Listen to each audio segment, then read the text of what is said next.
Olá, hoje o tópico será marcadores tumorais. Vamos entender o que é esse exame, de que forma que a gente utiliza ele na prática clínica e como que se interpreta. Seria muito bom se nós pudéssemos ir ali no laboratório, coletar um exame de sangue e saber se a gente está com câncer ou qual que seria o nosso risco de ter câncer. E as pessoas acreditam que o marcador tumoral sirva exatamente para isso, o que é um grande engano, é um erro. Nós não devemos utilizar os marcadores tumorais como exame de check-up, como um exame para avaliar se eu tenho um risco de ter câncer. Não é assim que funciona. Vamos entender então. O que são marcadores tumorais? Marcadores tumorais são substâncias produzidas por alguns tumores. E cada tumor ele vai ter um marcador específico. Vamos lá, vamos ver alguns exemplos. Por exemplo, câncer de intestino tem o que a gente chama de CEA, CEA. Câncer de ovário, CA125. Câncer de pâncreas, CA199. Melanoma, LDH. Câncer de fígado, alfa-fetoproteína. Câncer de testículo, HCG, aquele mesmo da gravidez, alfa-fetoproteína, LDH. Próstata, PSA. E mama, doutor, tem? Mama também tem, é o CA15.3, mas ele é muito menos utilizado na prática clínica, ele não reflete tão bem como os outros marcadores. Então a gente já entendeu que cada tumor tem o seu marcador. E quando é que a gente deve dosar esse marcador? A gente deve dosar esse marcador só naquelas pessoas quando tem o diagnóstico de câncer. Ah, mas eu quero fazer um exame para ver se eu tenho chance de ter câncer de intestino, então eu vou dosar um CEA, que é só ir lá no laboratório e dosar. Não se faz isso. Por quê? Porque questões benignas podem alterar também esse exame. Por exemplo, o paciente que fuma vai ter esse exame mais alto do que outras pessoas. Ou outras patologias benignas. Daqui a pouco, então, tu vai lá, tu testa e vem um marcador super elevado. E agora, o que nós vamos fazer? Você é obrigado a procurar câncer, fazer tomografias, fazer colonoscopia. E muitas vezes eu não vou encontrar nada. Por quê? Porque esse é o teu valor. É o valor do teu corpo já ser um pouco elevado. E não necessariamente significa um câncer. Então, quando que a gente testa? No momento que se tem um diagnóstico. Teve um diagnóstico de câncer de intestino? Vamos fazer o CEA. Teve um câncer de ovário? Vamos fazer o CA125. Teve um câncer de pâncreas? Vamos fazer o CA199. E assim por diante. E como é que se interpreta isso? O valor, ele tem relevância do ponto de vista de indicar uma doença mais grave ou mais avançada? Não, também não, tá? Eu posso ter um valor bastante elevado e isso não significar uma doença avançada. E eu posso ter outros tumores em que eu não tenho marcador e ser uma doença metastática. Vamos pegar dois exemplos iguais. Dois pacientes com câncer de intestino. Um com CEA normal, vamos dar um valor normal para ele, então, valor de 2, e com doença metastática no fígado.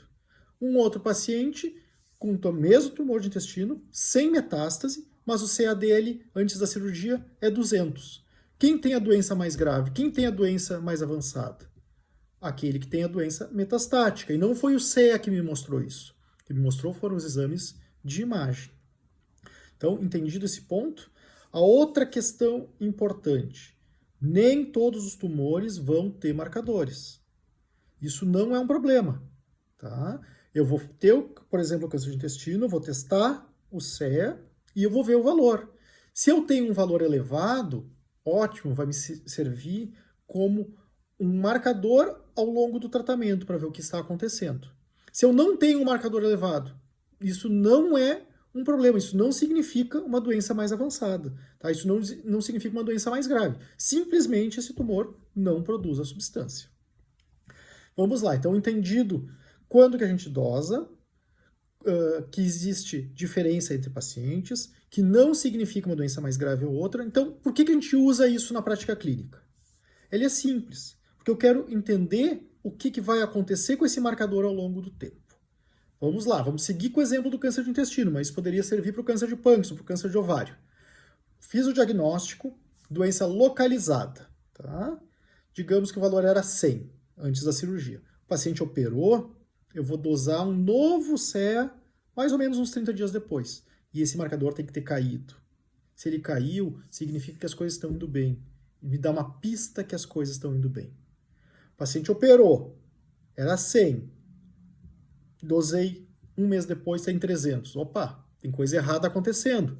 Vamos fazer exame de imagem, vamos tentar entender por que esse marcador não deveria estar subindo. Outro exemplo. O paciente tem câncer de pâncreas com metástase. Vou dosar o CA19-9 dele. Deu 1000. Começo a fazer tratamento. E vou dosando o CA19-9 ao longo das quimioterapias. Era 1000, foi para 800, foi para 500, foi para 100. Está caindo. Isso está me dando pista que as coisas estão indo muito bem. Vou lá, faço as tomografias que podem me confirmar isso. Então, veja, eu tenho um marcador me dando uma pista que pode se confirmar no exame de imagem. Isso não é obrigatório. Então, o paciente está fazendo a quimioterapia, está em 100, de repente ele começa a aumentar, 150, 200, 250. Opa, vamos lá olhar, tem alguma coisa não legal acontecendo. No mínimo, tem que acender luzes amarelas na minha cabeça. É a doença que pode estar querendo voltar a se manifestar. Por que eu estou pensando isso?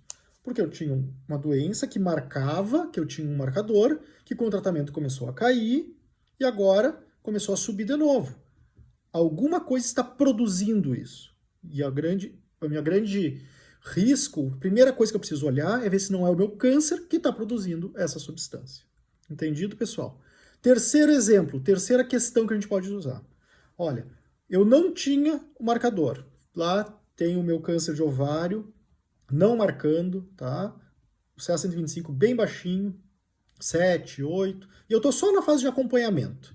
Fiz a minha cirurgia, fiz a quimioterapia, estou só acompanhando a cada 3 meses. E eu estava sempre vindo igual, né, bem tranquilo, e de repente, opa, 50, 100, 150, algum valor assim fora. Luz amarela. Eu não tinha um tumor que era marcador, mas mesmo assim eu sigo fazendo o marcador, porque se em algum momento ele alterar, vamos olhar, pode ter alguma coisa acontecendo. Não necessariamente é o câncer que está voltando, mas é a primeira coisa que eu preciso olhar. Como eu falei, patologias benignas, doenças benignas também podem alterar. Então, eu posso ter um caso em que o marcador está caindo e a tomografia ainda não me mostrou isso. Posso estar com a doença parada, ok. O que vale é sempre a tomografia. Ou eu posso ter o contrário, um marcador subindo e a minha tomografia mostrando a doença diminuindo. Beleza, vou confiar mais na minha tomografia. Tá? Por quê? Porque pode ser alguma outra coisa, mas eu sempre tenho que cuidar. Mudou o parâmetro, tá? Mudou para baixo, provavelmente é uma coisa boa acontecendo. Mudou o parâmetro para cima, começou a subir, opa, abre o olho e vamos olhar para ver se não é alguma outra coisa. Então, é desta forma que a gente usa o marcador tumoral. Ele é um guia, ele nos dá dicas, ele não serve para diagnóstico.